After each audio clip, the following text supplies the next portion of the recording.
All right, good evening, everyone, and Assalamu Alaikum, and welcome back to the STEM Files, where we serve as the voice of STEM talent and Black culture, where we highlight the best and brightest in science, technology, engineering, and mathematics in the Black and Brown community. Tonight's episode, we are joined by another up and coming young chemist in the Nation of Islam and in the world. So we look forward to building with her on chemistry in the eyes of a virtuous woman. She's a researcher right now in medicinal chemistry, and she has a lot to talk to us about this evening. Stay tuned for more after this, family. You believe in these false prophets, I say I bet he lying. No football, New York City Giants. Girl dad, rest in peace to Kobe Bryant. When we teaching our babies, we teach them heavy science. Heavy science. Heavy science. When we teaching our women, we teach them heavy science. Heavy science. Heavy science.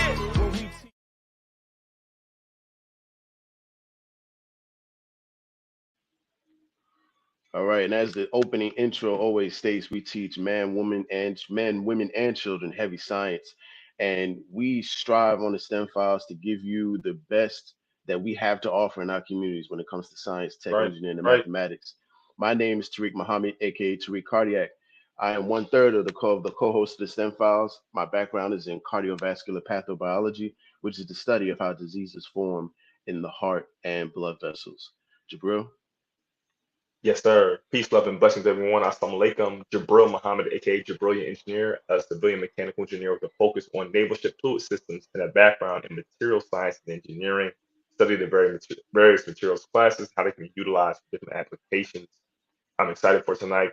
Let's get into tonight's discussion. Absolutely. And joining us shortly, our one third of our new addition to the STEM Files hosting team, Sister Dr. Joy 2X, aka the Chi Mechanic. She's been studying and practicing traditional Chinese medicine for ongoing 12 years now. In TCM, we understand that the body innately knows and desires to heal itself. The medicine she offers is here to assist you in that journey, like a mechanic for your vital energy. I hope I said it the way she says it, but I think you did a good job. That was pretty good. right, right. Awesome, awesome. So, it's not about us. I know we did the intros. It's not about us, but it's about our guests. So at this time, I'm gonna go ahead and read to you guys the bio of our amazing guest for this evening. Give me 1 second, family. Jabril, go ahead, keep going, bro. Yes, sir. Praise be to Allah. Yes, fam, we're super, super excited. I know whenever we have someone from the life sciences on, I put my thinking cap on. I'm trying to be more of a listener than a talker, as this is definitely not my area of expertise or my letter in STEM, if you will. So I'm always very excited to learn what I can, see what I can apply as an engineer, as a young professional, just as a person. And I really want us to focus on this tonight's title, Chemistry in the Eyes of a Virtuous Woman. Now, you know, what does that mean? What does that mean to you, right? We talk about chemistry in the form of mating sometimes, but we also know chemistry is a hard science, right? What does virtue have to do with that? So we're definitely going to learn more about medicinal chemistry, learn more from this dynamic sister, and we are super, super excited to hear what she says. Let's get Right. into this bio. Absolutely, absolutely. So I'm going to read this in the first person. As a freshman at Tougaloo College, is it Tougaloo or Tougaloo? It's Tougaloo College. Okay, got you. Let me turn this on. Hold on. All right, here we go. As a freshman at Tougaloo College, the time had approached for me to choose a major. Although I was advised and even recommended by some to choose a social science, I was intrigued by the challenges that chemistry presented. As a result, I declared chemistry as a major. No one in my family had ever chosen a hard science for their major, so no one could offer any guidance, any advice, or confidence that I would be successful in the field. I never knew that I wanted to do what I wanted to do with chemistry. I was just interested in how things work on a deeper and molecular level. Though my curiosity and study of the subject, it has, excuse me, though through my curiosity and study of the subject, it has led me to seek research opportunities that have solidified and further developed my skills in chemistry. I am currently doing research under Professor Mo More.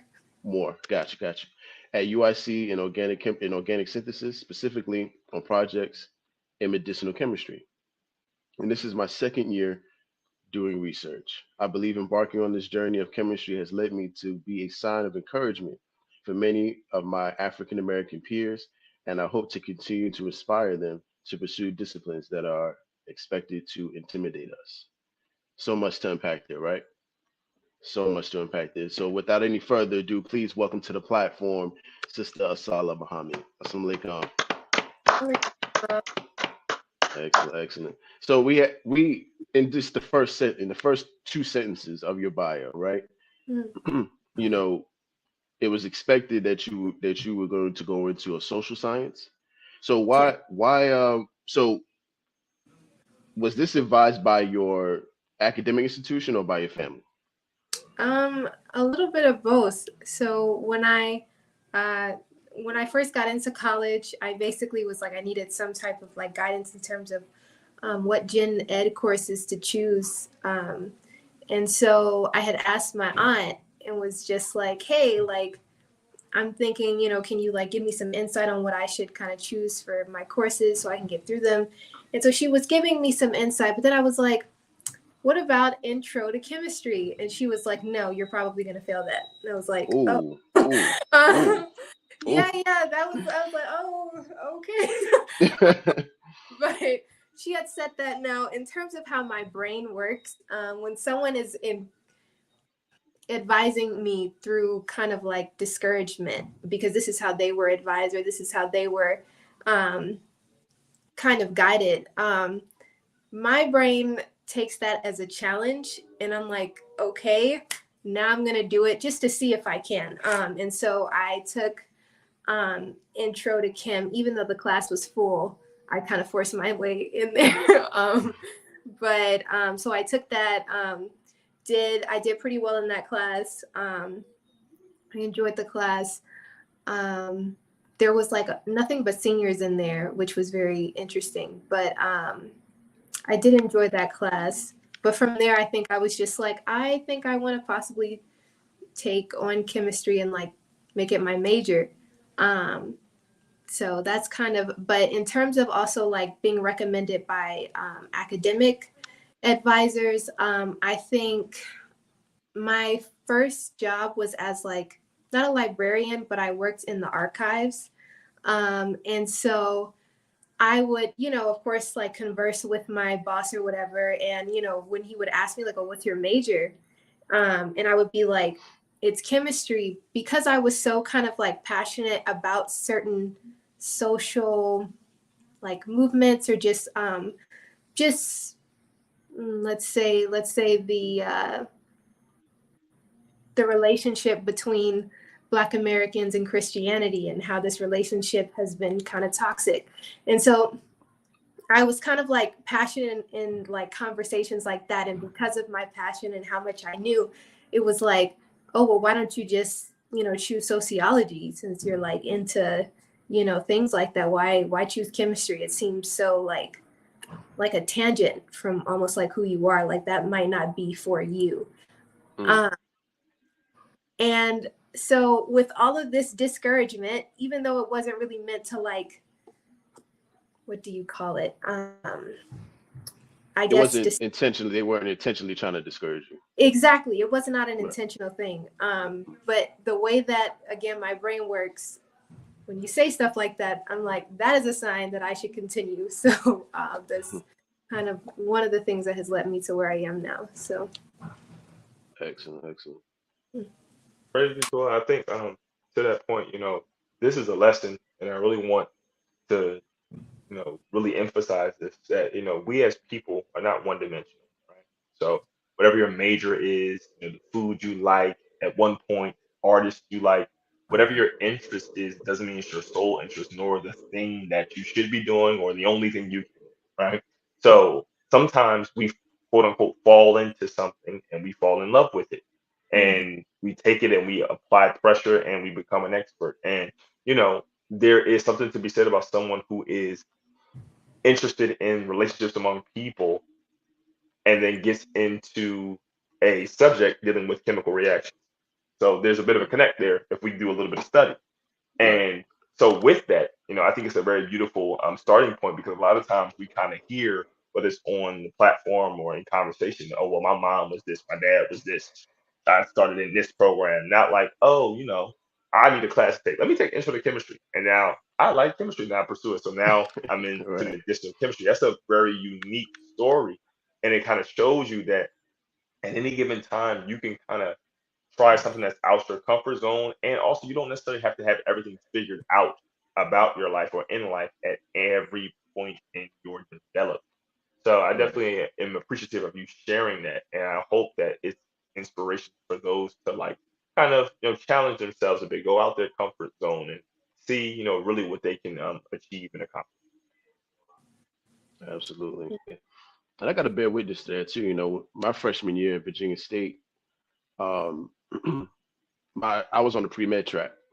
So the academic advisors and the people who, were kind of responsible for kind of guiding me through that process, they all expected me to major in biology, chemistry, or something along those lines, right? But I chose to study agriculture as my major, right?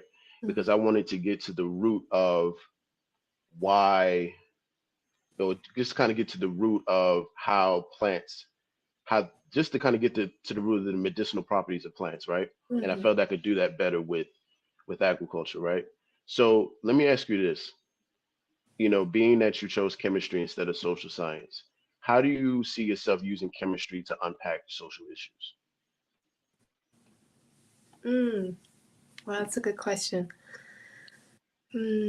Unpacking social issues. Trying to think of an example, at least like one I can use.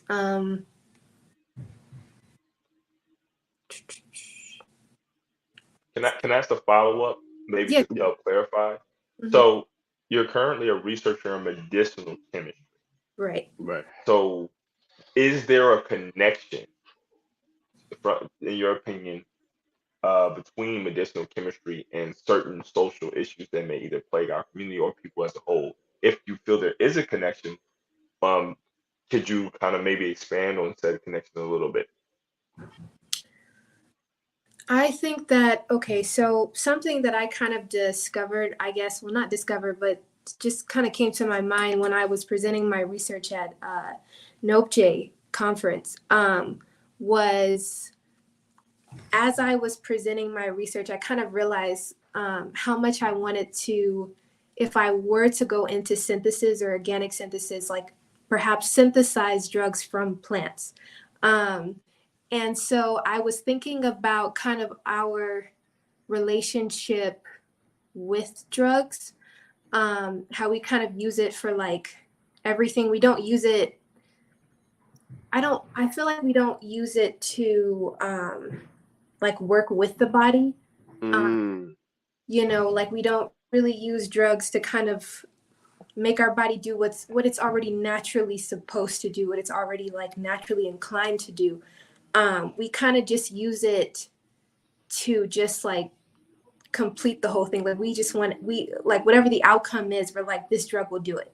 Um, and so it has, they were I mean, so focused on the outcome without worrying about what happens to the body in the process. exactly. And it kind of makes me think about mental health issues and how we use drugs to kind of solve those problems. And then the after effects of using kind of some of these drugs like antidepressants and, all of that. Especially, I mean, from what I can tell in my own family, kind of some of the effects of, let's see, it's kind of affected like amongst women, hormonal kind of problems where it's like the weight will fluctuate. And so this also kind of ties into depression. And it's like we're trying to treat depression, and yet it feels like we're adding to the problem with a lot of these drugs. And so I'd kind of like to not only synthesize drugs from plants, but use it as a way to almost like help the body do what it's already inclined to do rather than complete the whole process. Because I think that's where the side effects, the unnecessary side effects, kind of come from.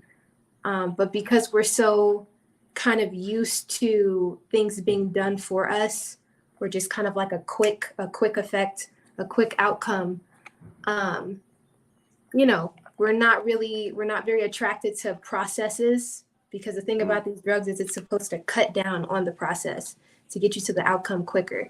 And this is why we stay sick. Right. And so, I don't know. I'd like to solve that problem with my research. So, hope that if that answers the question. No, Absolutely. absolutely. So many gems dropped. So many gems. I think Right. for me, I to your point, if I could expand a little bit, I think by and large, the drug industry induces or promotes intellectual and nutritional laziness.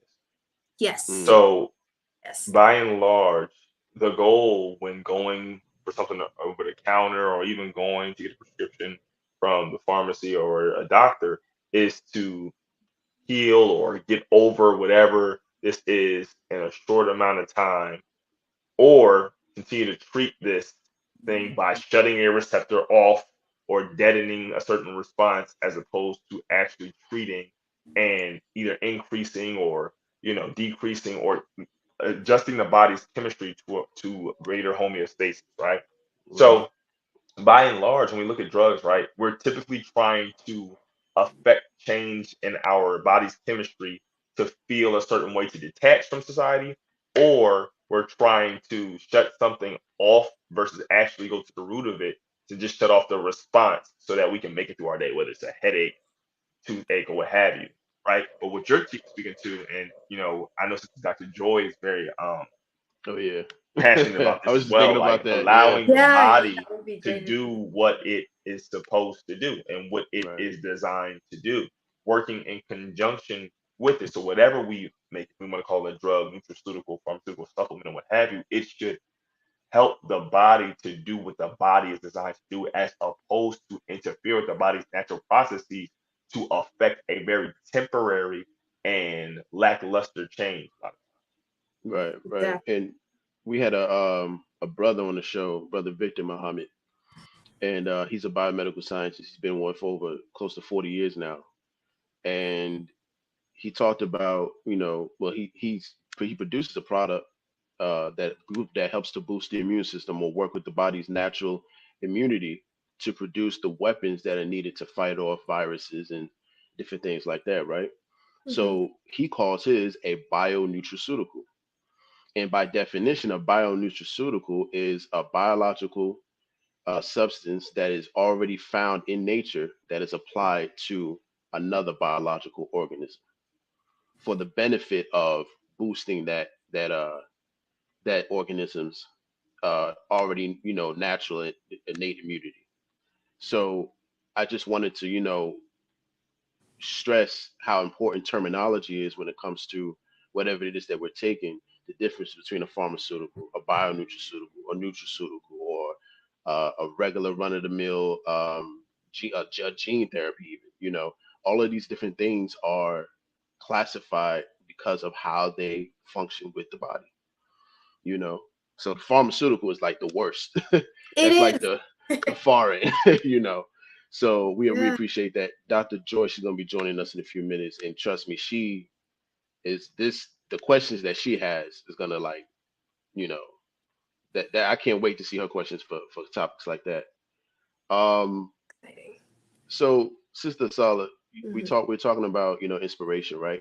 So you Right. said your family, most of your family, none of your family members went into the hard sciences, right? No. So for those who are watching, can you clarify what hard sciences are versus the social sciences and the other different areas of study? I see. So to my understanding, hard sciences are like physics, just mathematics, chemistry. What are some others? Yeah, biology. Oh, physical chemistry is a course. That's not. That's It's, under quiet yeah, the yeah. branch of chemistry. That is a course. We're not. But I think you covered them, right? Okay, yeah. So I covered them. Yeah. Cool. I'm like, is there another? So, There oh, we go. okay. So covered that. And then in terms of social science, I would think like psychology. Well, okay, all right. I'm like, I feel like psychologists, they definitely have debates with me. So like, it's a real science. I'm like, I didn't say it wasn't. Right. Different type of science. Yeah, exactly. And then sociology. Let me see. I've never known anthropology to be a Well, I would thing. say Yeah. I would say anthropology is a branch of biology. Okay. It's Oh, more so under nice. that. I Yeah. don't know much about social sciences because I'm not in there. I know Got you. I'm not around social scientists. I am around, physicists. I'm around engineers. I'm around chemists. I'm around a lot of chemists all the time. But yeah, that's but my dad got his PhD in sociology. And so I don't know, I guess it was like kind of like, oh, she'll probably do something like that. But I was like, don't really want to What do what my parents do. Mhm. what was his response when he realized what you were gonna study? Well, he was extremely elated. If you know anything about my dad, he was very excited. He was like, "It's Master Farad Muhammad." I'm like, chill out, chill. I don't know. I don't know if I'm gonna stay in this thing. It was just like a random idea, and he's just like, "No, this was purpose. This was, So of course, all of this. He was on cloud nine when I told him that I had chosen chemistry because we don't have any chemists in the family. So yeah. Got you. Well, I think it's really cool to see how diverse your family is when it comes to different areas of discipline, right? Mm-hmm. When the honorable Elijah Muhammad said a message to the black man, we have everything that we need to build a nation. And when you have parents who study certain things that apply to nation building, and then you have the children going to nation building things as well, it kind of, you know, shows exactly what the Honorable Elijah Muhammad was talking about, and just in one family, Mm. So that's really interesting. But now in terms of your medicinal chemistry research, right? Mm-hmm. We're not going to go too deep into it, but can you kind of give us just paint a picture for the audience what exactly is medicinal chemistry and why that particular area of chemistry interests you? Okay. So in terms of my current kind of like study, it's my projects are in medicinal chemistry. My research is organic synthesis, and so I use organic synthesis to kind of like get some of these drugs that I am synthesizing. So I kind of use nature in a way.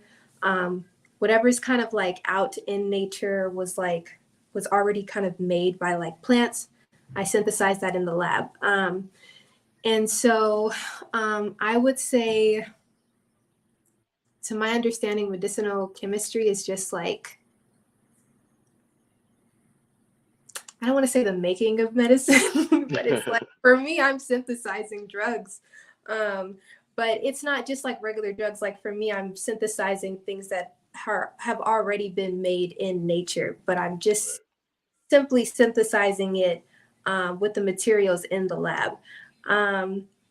I think one of the projects that were assigned to me was the making of the Ostal molecule, which has been used to treat cancer and heart disease. And it's typically found in like East Asia, and usually used to like treat pain and whatnot. It is a plant, it is found in a plant. So was working on that as soon as I got to the lab. And I'm like adding another project to it. But yeah.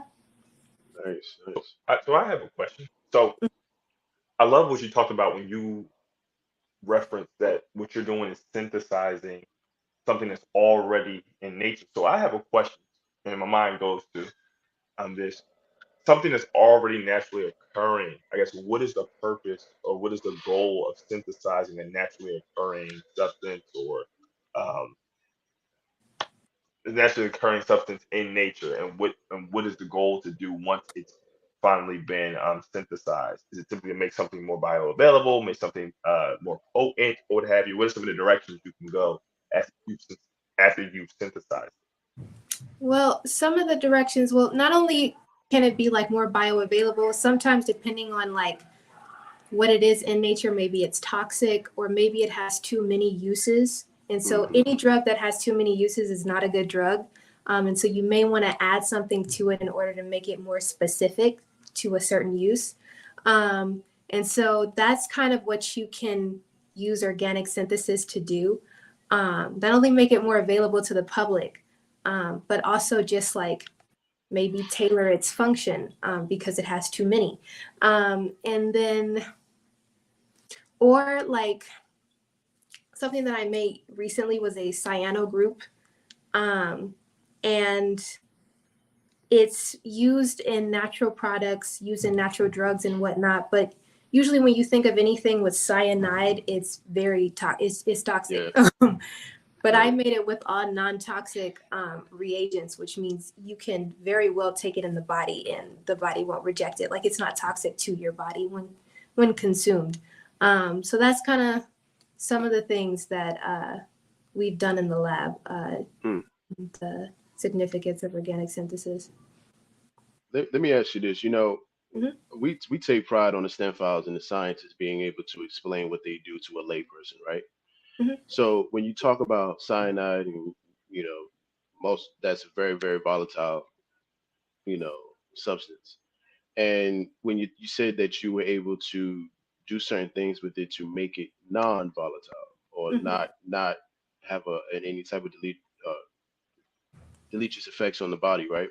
So can you talk about the process in which, because synthesis, for those who watch, synthesis is taking chemicals and breaking them down first and then putting them back together based on a series of chemical steps, right? Correct. So can you explain to the audience how you turned, and you don't have to go super detail, right? But just kind of paint a clear picture for the audience, how you turned something that was volatile into something that was not volatile. What were some of the steps you took to do that? Great question. Let's see. So I think from my memory, I know I used pyridine. I know I used toluene, and what else did I use? Triethylamine. Triethylamine is a solvent, and we use triethylamine in place of pyridine. Both of them are solvents. One is more toxic than the other. Triethylamine, we decided to use that in comparison to pyridine because we're like, okay, well, this is less toxic than pyridine, and let's see if we can get just as much yield, if not more, than the previous cyano group that we made with like pyridine. What else did we make? Not lithium. Sorry, my brain is glitching. I'm like, what all did we do? Like, I remember the process of right. Okay, thank you. I remember the process of kind of adding everything in a round bottom flask, putting it in oil, heating it up, and then letting that kind of stir for like 10 minutes. Actually, it didn't take long at all to make it. But I think that was because of the heat that we used and the oil that we put it in, because it was we heated it up to about, I want to say 80 degrees for 10 minutes. And so it was made in 10 minutes. But I'm just thinking about the reagents that we used. It was triethylamine. It was, I wish I had a reagent is something that you use to react with something else, right? Correct. Yes. Okay. Forgive me if I start drawing on my notebook because I'm trying to remember. Good. We added. That's perfectly fine. And sis, if it helps, it without going into, like I said, the names of everything, you can just like, hey, step one was to do this process, set process, as opposed to like, the actual specific names of everything. Because I'm sure, chemical processes from the little bit I've done in chemistry lab or what have you, is definitely in depth. So, but if you remember, like, hey, step 1 was X, step 2 was X, step 3 was X, or generally speaking, what it takes to go from A to Z in that type of process, that will be helpful as well. Okay. All right. So we don't have to use the names. No. Cool. So I would say step 1, I kind of add all the solids together. And I put that in a round bottom flask. And then I add the solvent, which is triethylamine, and then I add, but it's also a base. And so that's reacting as well. And then I use DCM as another solvent. And so it's pretty polar, so it works. But I basically kind of react that. I put like a stir bar in there so that it can all kind of mix together. And then I put it in like a really hot bowl of oil, heat that thing up for 10 minutes. And it's pretty much ready, but then I put it on a rotovap. And so with the rotovap, basically, I think like the purpose of rotovaps is to kind of dry out like all the solvents. And so you either get like a really viscous kind of oil or a powder. And so I do that. And then to further kind of like, well, I recrystallize it right after that. And so by recrystallizing it, what I do is I kind of add a solvent system of, oh, sorry, that's a email. Anyways, I had a solvent system of kind of like hexanes and ethyl acetate. And I think it's 6-to-1 from what I remember. And I basically just add that. I start to not stir it, but I add that to the round bottom flask and I start stirring it like this. And so whatever is at the top, it turns into almost like a white crystal once I put it in a different like bottle and then rotovap that. And so it looks like little white powder crystals. It's really nice. But yeah, that's kind of how I make it. It's a nice 2-hour process. But yeah. So, and that white crystalline substance at the top is called a supernatant, right? Yep. Okay, and so a supernatant is essentially, so whatever you're trying to isolate or purify or even separate or extract from a substance, right? Mm-hmm. It'll that desired substance would eventually rise to the top, and then everything else will stay at the bottom. Correct. Gotcha. Cool. So we have Dr. Joy back with us. Sister Dr. Joy. Walaikum salam. So, Sister Dr. Joy, we're gonna let you take over for a little bit. We didn't ask too many questions there, but I know you got some up your sleeve because this particular topic is like the gold mine for you. So we want you to eat real quick. Go ahead. Praise be to Allah. Well, hello, assalamu alaikum family. Apologies for being slightly tardy, but I'm Sister Dr. Joy 2X. I'm the chi mechanic. So I've been practicing and studying this medicine for ongoing of 12 years now. And I'm basically the mechanic for your vital energy. So Sister Asalah, assalamu alaikum. It's really wonderful to meet you online. And I'm just kind of catching up to, your work, but just from your bio, your curiosity and study that led to working and exploring the field on a deeper and more molecular level. My very first thought that popped into my mind when I read your bio was when the Honorable Minister Louis Farrakhan spoke on fusion of the mind with Allah. And I was wondering if you could maybe talk a little bit about fusion in terms of like chemistry and any kind of like molecular level that you might be thinking about and how that relates to your work. I told her she was going to come with that heat. I told you. Oh, praise be to Allah. Fusion. How do I think about it on a molecular level? Yes, ma'am. Either molecular or just like, did that spark anything for you? Being a chemist, like even our episode is chemistry in the eyes of a virtuous woman. So when I think about what the minister has said about fusing with this mind of Allah, his mind with Allah's, what does that mean for you in terms of your work, how you perform your work, how the teachings weave into your work? Well, when I think about, it's a couple of things in terms of like the teachings and its relevance to my work.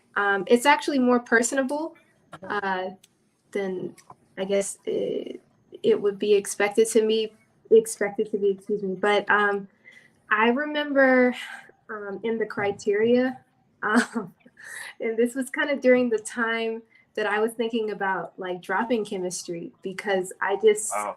yeah, it was, I don't, sorry. I was Take thinking your about time. dropping, thank you. I was thinking about dropping chemistry because of kind of like a lot of the discouragement I had gotten kind of like in the field, and just, you know, a lot of like, how did you even get in here? And I'm just like, oh, okay. And so it was just enough of that was like, it was starting to get to my head. And so I was like talking to my dad, like, listen, I don't think this is for me. I think I may have made a mistake. And that's okay. But when I listened to the criteria and the minister was talking about, I'm paraphrasing, but kind of like some of the things that the nation needed. Yes. Students in biology, chemistry. Chemistry, Yep. exactly. All Yep. of it. And I was like, that would be really different if I quit now. Like, Right. Can you imagine if you made that decision and then the following day he says that? You done already dropped it. Yo, that Oh was my God. exactly. My dad was like, listen, if you make this decision, this will be on your mind before you Right. do it. But so it was just like, okay, well, I don't, as much as I wanted to quit, I didn't. I was just like, I should at least, thank you. I should at least complete it. But I really think in terms of fusing your mind with Allah's, as I'm kind of like growing in this field, I'm getting closer to my purpose, because of how kind of open-minded and just willing to try new things. Like, I'm not really scared of things that are like, whoa, that's different. It's like, yeah, that's different, but it's not impossible to understand. So we can kind of go from there. But that's kind of how I think of fusion. I could not tell you in words like, oh, this is my purpose. I actually don't know. But I do think I'm getting closer to it. Kind of the more in depth in chemistry I get, the more I present my research, the more I learn about my research, the significance of it. In each presentation I do, and each time I go into the lab and ask questions. So, sorry. Absolutely. No, thank you, ma'am. Answer, yes, ma'am. And just to backpedal a little bit, like when I looked up the term nuclear fusion, that is a reaction in which two or more atomic nuclei, usually deuterium and tritium, combine to form one or more different atomic nuclei and subatomic particles. So in simple terms, fusion occurs when two atoms slam together to form a heavier atom. So like when two hydrogen atoms fuse to form one helium atom. So that was just a bit of like background chemistry for me. And I thought about that too, like while you're speaking of you becoming closer to your purpose and closer to what Allah has in store for you, you know, like that is so powerful when we think about that. And when we think about in terms of, you know, how the minister is administering that kind of thinking for us as well, that he's literally fusing with this larger, greater I am. Beautiful. Yeah. And I think honestly, the more I asked the God questions kind of about my purpose, like something that I think was really, really humbling. It was enough to be like, I don't know if I want to do this. And it was when I think it was the first time I was presenting, and I was preparing to present to this research symposium. Super nerve-wracking, to say the least. But I remember kind of thinking to myself, like, man, like, why am I still here if I feel so insecure in the field? And I think something that came to my mind was like, it's the fact that I think in chemistry, what I'm learning in this field is that even the smartest people in there are constantly studying, they're constantly learning new material. And so you never run out of things to learn. It's like you can never really master it because chemistry is constantly growing. And not that we're not reaching mastery or trying to reach mastery, but I think that's kind of the attractive part of it, is that as chemistry grows, you grow, and so you never stop learning. But I don't know, I kind of thought of fusion in that way. Kind of just, yeah. Got you. Okay. Yes. All right. Okay, Doc, you had it? Yeah, Dr. Joy? Yes, that was you? Go ahead. I'm sorry.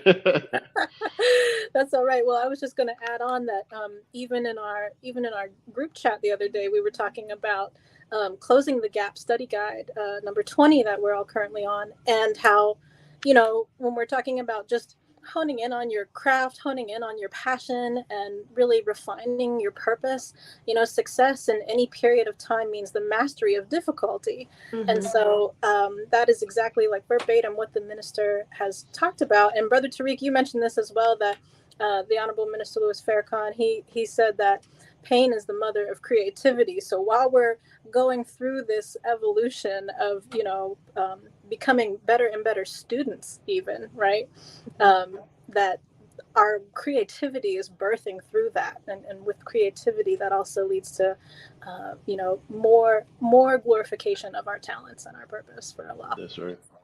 Absolutely. If I may, family, I think just to camel back off everything we're discussing, you know, if we look at the teachings of the Most Honorable Elijah Muhammad, and if we look at the way we move in our culture and Nation of Islam, if we look at even Sister Asalah's story about relating the criterion to her thought process toward continuing chemistry, everything that's done, taught, you know, and our way of life and what we eat, you know, how we conduct ourselves, prayer is to adjust and augment the mind's chemistry to render a certain result, right? So that prayer 5 times a day is to orient the mind toward what? Understanding that through all things or nothing is possible without Allah. So you lean not on your own understanding, but on His, right? So sister literally in that moment took her thought process and fused that or glommed that onto the words of the Honorable Minister Farrakhan to render what? The result being her staying the course, right? So when we're talking about chemistry in the eyes of a virtuous woman, right, it's more than just, you know, redox reactions and, you know, working with pipettes and, you know, doing chem lab and all that. That's cool, but that's a surface level. When we talk about applying a chemical mentality or thought process to everyday life, we understand that a big law in chemistry is cause and effect. Yes. Right?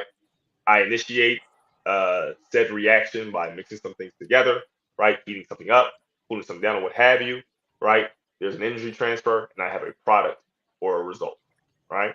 Mm-hmm. So if the law of cause and effect is always in play, that's a clear way to see it. So we're seeing the effect of Sister's diligence being that she's now continuing her research in what? Medicinal chemistry. After a time where she wasn't sure if she wanted to continue that. That's a lesson for all of us for watching. It's a lesson for all of us as co-hosts that as the minister says, everything of difficulty, everything of value has a difficulty factor attached to it, right? So we have to continue to be diligent. So thank you so much for sharing, sis, and thank you, Sister Dr. Joy, for that alley-oop, because that was on point. Praise be to Allah. Gotcha. Yes. Praise be to Allah. So the topic is chemistry in the eyes of a virtuous woman, right? Mm-hmm. And you know, I remember a couple of years ago we had. Well, I don't think they were on the show, but a couple of years ago, there was this thing going around on social media in the professional world, how, you know, scientists should carry themselves a certain way on social media, right? And some of the people that this was referring to were those, you know, scientists who are, you know, on social media, but they're not exactly you know, wearing stuff that would be indicative of a professional woman or professional person. And that those individuals, you know, had a problem with that. It's like, who are you to tell me how I can and can't represent myself on social media, right? Mm-hmm. But I wanted to ask you, you know, how has the MGT training allowed you to not only see your work in a different light, but allow you to understand that, you know, the way you view chemistry will be different than how somebody who does not carry themselves virtuously sees chemistry in their work. Hmm. Do you see what I'm saying? Yeah. So how does it differ with you, and which and how the virtue of being an MGT has allowed you to see chemistry in a different light? Hmm. Ah. Because you can't, the way you carry yourself, right? I'm just gonna Right. add some clarity to it. The way you carry yourself, it carries off into your work, right? Yeah. So you care about how you look, you care Yeah. about how you represent the Honorable Elijah Muhammad and the Honorable Minister Louis Farrakhan. Mhm. So that means that your work will represent how much you care about representing them, right? Right. So you're not going to just do any old thing. Like we talked about that with Sister Dr. Sophia about, not doing anything or working on anything that goes contrary to how I've been taught. So can you kind of, shed some light on how you've been able to take that MGT training of being a virtuous woman and a well represented woman into your work? So I think something like when I think about chemistry and I think about kind of like why some people kind of go into chemistry, in the beginning, they're like, oh, it's the money, which is like kind of scary to me. I'm like, why? But it's really like, I don't think anybody can survive in chemistry with just kind of like that type of focus. Nope. And exactly. And so I don't know, I would say like my training as an MGT, like I would, because of how I am choosing to represent my nation and how I choose to carry myself, I think that it has opened doors for me that other people have not been able to open. Just kind of like, coming as they are. Like I think about last year, God, I feel like this year went by crazy fast. It was just Savior's Day. Like, Right. That's just what it feel like. But I would say, like, I don't think I had this much motion before in chemistry. Like I wasn't, really like presenting in, conferences and whatnot, and, being called by companies or, any of like, I did not have this type of motion before. I kind of started to consciously represent my nation or the MGT in the way that I'm doing now. Because I mean, when you wear your head covering, you stick out, first of all. Right. Everybody kind of knows who you are. There's no like, where is she? She's right there with the head covering. So it's definitely like kind of like put eyes on me. But as a result, I think it's kind of made me stick out, but it's also made my work stick out, right? Like my research. And so people are kind of more inclined to kind of hear what does a Black Muslim woman have to say about her research in chemistry than like, what is like some other person. So it has opened doors that I didn't think would open because I decided to represent. Because I do not want to give the impression that I was always kind of like head covered, always covered down. I went through a process to get here. And so this was not like she's always been this way. Yeah, not at all. So that's how I can tell, like, before, when there was not really any covering, there was not as much motion as there is now. And that is because I feel like when you kind of choose to fit in to whatever you're, you know, kind of around, because that's what assimilation is. It's like you may get looked over. The opportunities that are tailored for you may pass you up because, you know, you're choosing to be something else outside of what has chosen you. So yeah. So you can get a lot more work done when you're being yourself. Period. Right. That's right. That's it. So for all my chemistry buffs out there, let me break this down. Right? So at one point, she had a chemical reaction going at a certain pace, certain speed, right? Moving, not so much motion, right? Then she introduced a catalyst, right? The catalyst was called the headpiece or head covering that sped up said reaction to the product. Okay, cool. Let me talk to you physics buffs for a minute. Okay, let's go. She had an equation. Work equals force times distance, right? But D was 0, so there was no work getting done, right? But when she applied said force, which is the head covering, then she got from point A to point B. Now work was done. Talk to him. Right. Talk to him. I'm just saying, you know, in case anybody thought we wasn't talking high science right now. Come on. If anybody thought we wasn't talking high science, this just broke down literally, again, going back to the law of cause and effect, how a change in behavior or a change in the way she moved rendered a quickening toward a certain end result or location or point in life. Right. That's right. So she has been manipulating laws in chemistry, in relationships, in the sciences to be able to better her life in different areas, particularly academia. Right. So this again, when we come here on the STEM files, right? You know, like I said, we teach heavy science, right? We're not just going to sit here and talk about the hard sciences in the traditional sense. We're going to be relatable, and we're going to talk, and we're going to cover different bases. So thank you so much, Mr. Asalah. I hope that was but that was another alley-oop, and I think I done it. So yes, sir. Praise be to Allah. All right, family. At this time, we're going to get right. We're going to get a special message from the Final Call newspaper. Check it out.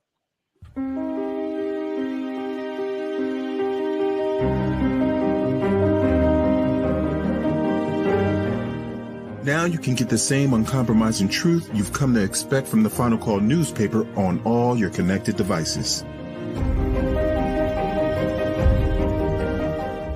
Subscribe to the Final Call digital edition today. Go to subscribe.finalcalldigital.com. Peace. This is Asalah Muhammad, a future architect, and you're watching The STEM Files.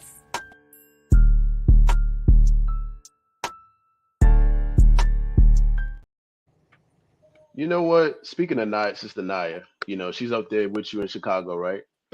How has it been being able to, because there's so many so many people in Chicago, so many young people in Chicago, and I'm not saying this is not all over the country as well, but we've had so many young Black scientists and engineers from Chicago on the STEM Files, right? So how has it been being able to network with the architects, the engineers, the other scientists that are up there with you? It's been nice. You know, we meet, you know, sometimes at MGT class or whatever, and, you know, we'll chit chat. But I would say, like, we haven't really talked about, like, our projects, but we've definitely kind of seen each other, like, accomplish in our fields. And so it is nice to, you know, have kind of like a sister in faith who's also got motion, who's also kind of moving. So it's like it's motivational, is what it is, I think. So yeah, absolutely. Yeah. Praise be to Allah. You and I, we've had several conversations about, you know, the Ministry of Science and Technology and different things that, you know, the ministry has planned, you know, as it relates to, you know, the nation, right? And I wanted to get from you, like, how does it feel to know that there's an entity in the nation that's working to help galvanize and bring the scientists and engineers together? How is it for me? I think it's been pretty exciting. Like, I think the fact of the matter is, like, there are Black women on campus that are in chemistry, that are in physical chemistry research, that I did not know existed, right? Until things like conferences or research symposiums, and we kind of, we get to like connect and, also vent and also like, just all of that about like our struggles to get here. And oh my God, they were like bullying me. And oh my God, just okay, well, that's a lot. But I mean, when you're preparing for research and when you're preparing to present like that, the critique can be pretty like, oh wow, that was painful, but it's necessary. But I would say like it's been very exciting because like, it's nice to connect with other Black people, right, in STEM, who have a similar experience, or maybe they kind of had a similar experience of like discouragement, where it's like they weren't really guaranteed to stay in the field or complete kind of their degree in the field or continue to pursue it in higher education. But they did, due to kind of whatever circumstances that allowed them to overcome what they were facing. It's a relief to know that there is something in the nation that's kind of bringing people in STEM together. So yeah, that's what it is. Praise be to Allah. All right, so we're coming up at the end of the episode, and we first and foremost want to thank you for joining us for the chemistry in the eyes of a virtuous woman. We understand, after the 56 minutes that we've been able to build with you, that having that MGT training and having that conviction and that inspiration from the Honorable Minister Louis Farrakhan has got you to where you are now. And we would like to say that this is your home. The STEM Files is your home. Anytime you want to, talk about any of your research projects, you want to talk about any new chemical that you synthesized that no one is using right now, we want this platform to be that for you, Jabril. Absolutely. I think I would echo everything brother said, and also, you know, implore you to continue to study. One of the biggest things I think for us as members of the Nation of Islam, but also as young people in STEM, young Black people in STEM, we have to attach a very specific purpose to our academic journey. If not, we simply will be cogs in a system that is not, by and large, serving us nor our people. I want to be very specific. You know, I was listening to, I was on YouTube the other day. I think Dr. Umar was having an interview. It was like an old interview. He said something that I actually really agreed with, though. He said a lot of things I agree with. But one of the things he was talking about some of us as a people not so much being or having a problem with white power, but our place in the white power structure.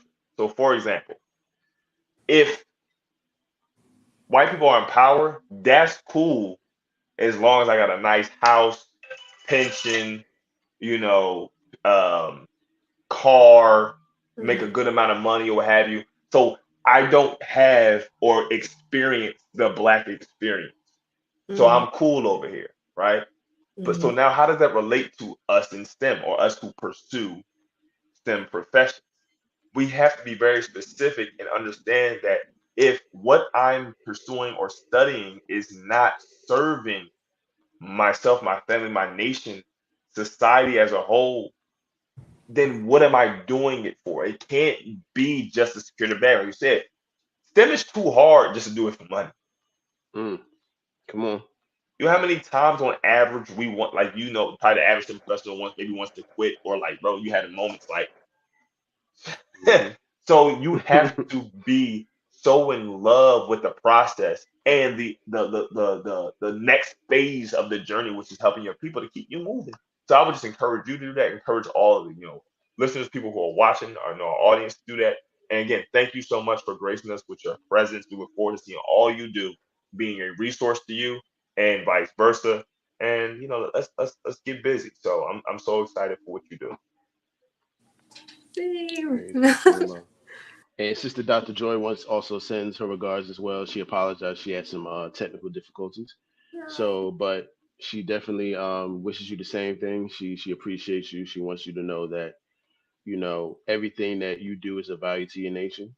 And you are very inspiring to women in Islam who want to eventually become professionals in what they do, and how they offer themselves to the nation. So we appreciate that. All right. So at this time, is there anything that you'd like to leave the audience with before we go? I was just thinking about what Brother Jabril had said, how you have to have a purpose in mind when you are pursuing fields like this, or just in academics in general. I was thinking about how when isolated, it's very hard not to become a cog in the white man system, because he already has a place for you. That place seems to be fitting, right? Because it was already prepared for you. And other Black people are in that same position, they're in that same place. So it's just like, might as well just get in line. And so I think the STEM files, in its effort to not isolate people, Blacks, Black Muslims who are in STEM, who are pursuing STEM, who are trying to, do something with what they've gotten their degree in. I think this definitely kind of goes against what seems like a natural process, which is just to fall in line. So I really hope you all continue to do what you're doing. This has been great. Thank you for inviting me on this. So yeah. Praise the Lord. You're very welcome. Inshallah, we will continue to do this and more. Exactly. There's some things coming down the pike, the new team members, new things, new motivation. Inshallah, discipline continues to follow. So we thank you so much, sis. Yes, sir. Absolutely.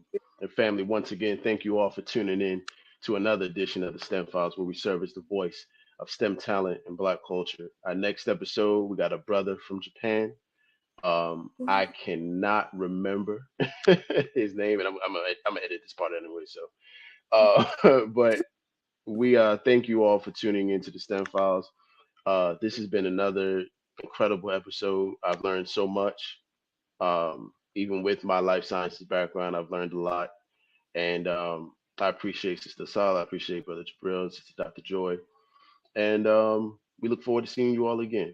Until next time, family. Assalamu alaikum. You believe in these false prophets, I say I bet he lying. No football, New York City Giants. Girl dad, rest in peace to Kobe Bryant. When we teaching our babies, we teach them heavy science. Heavy science. Heavy science. When we teaching our women, we teach them heavy science. Heavy science. Heavy science.